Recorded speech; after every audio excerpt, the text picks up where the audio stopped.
So to exercise leadership and to generate high performance and high fulfillment in your work, most experts tell you need clarity about your goals. And they are half right. It's true. You need to be clear on your goals. But goals themselves won't generate the kind of energy and sustain the kind of focus that's necessary to really exercise leadership. For that, you need clarity of purpose.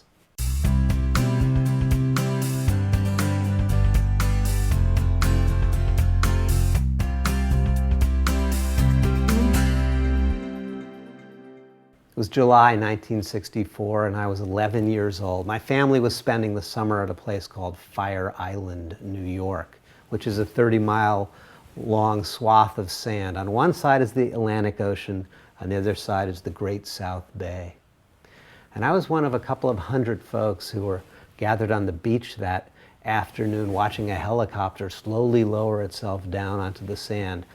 The sand whipped up and we backed away as it beat against our bodies.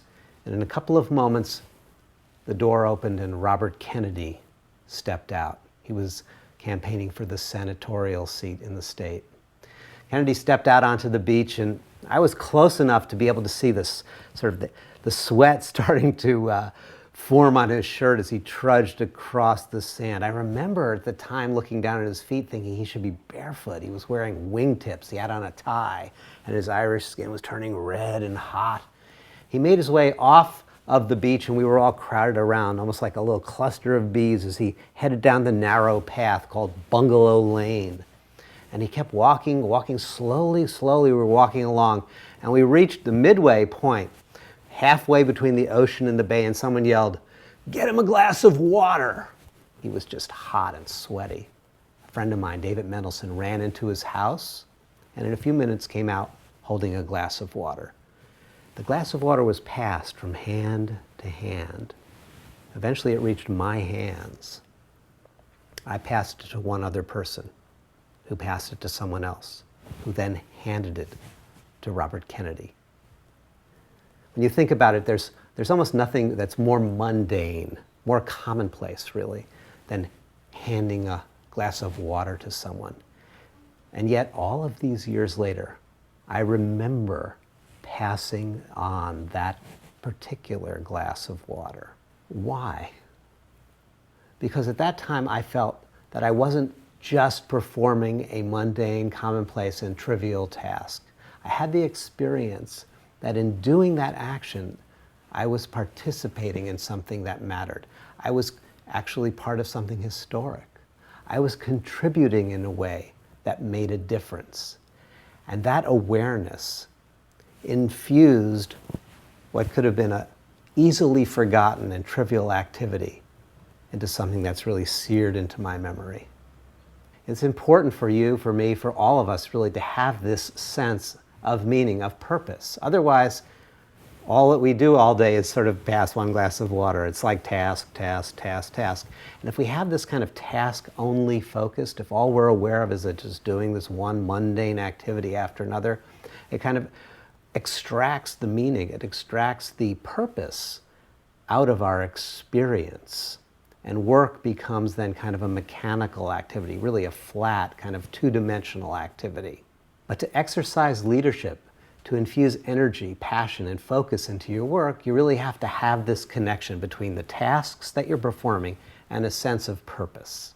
You know, when my friend Dana Kalin was doing some leadership programming at Disneyland, she had to interview supervisors and managers at different levels in order to design the program. And she was meeting with the frontline supervisor of the night facilities crew. This is a group of folks who, when the park is closed and the gates are locked, the lights come on, and they go in sweeping, mopping, buffing, power washing the park.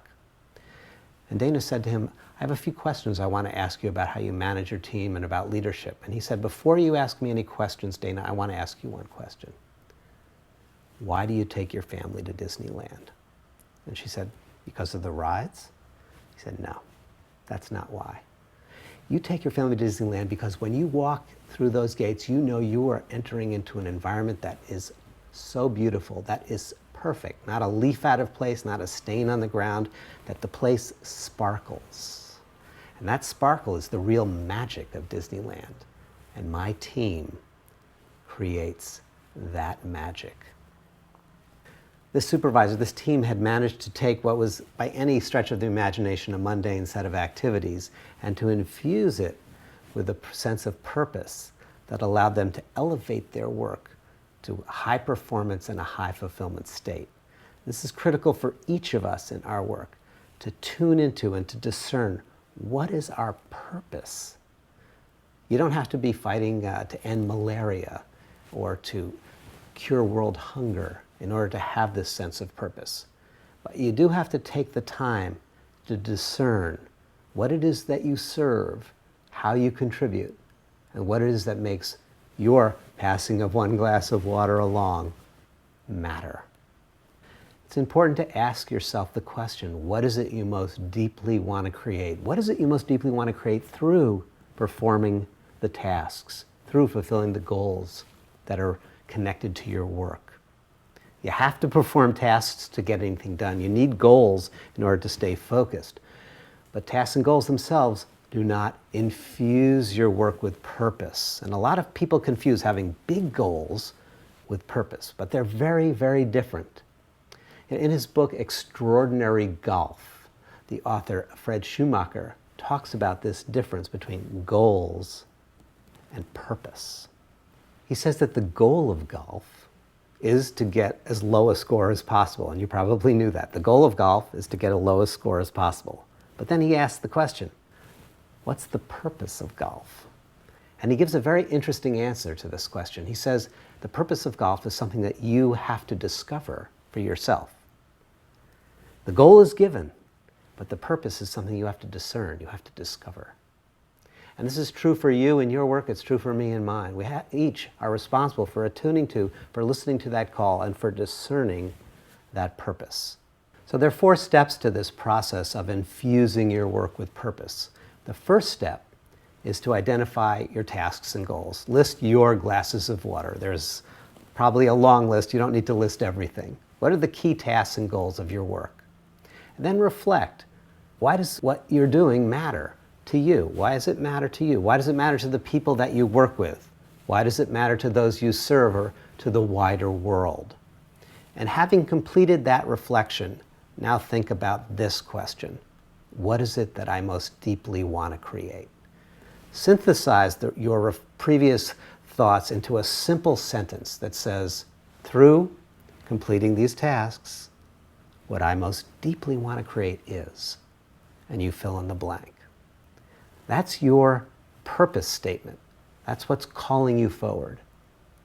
The 4th step is to be sure that you consciously make the connection daily between what you're doing and that deeper purpose.